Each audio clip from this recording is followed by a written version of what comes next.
Welcome to this tutorial on how to set up the web app on your phone.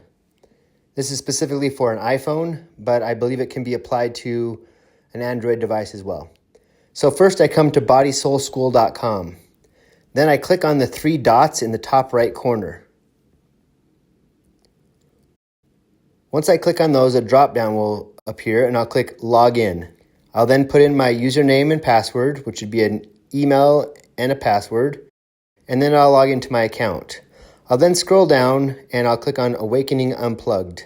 This shows all the lessons. I can click on Welcome Introduction and it'll show the different modules, Welcome Video and Introduction. It'll show the Zoom link and all the information there.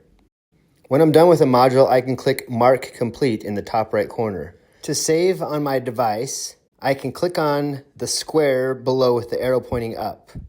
This will trigger this pop-up. I then scroll down and I click Add to Home Screen. It will then show a title and the address. And I'll click Add. That icon will then show up. And when I click on that, it'll take me to whatever page I've bookmarked. I can also click in the top icon to log out of the account or to edit my profile. Once I edit my profile, I will see something like this. Then I can click Visit Site and it will show me the information. I can then click on My Account, scroll down to the very bottom of the screen, and I'll see all my order details. I can also click Log Out right there. It'll then take me back to the login screen, and now I'm done.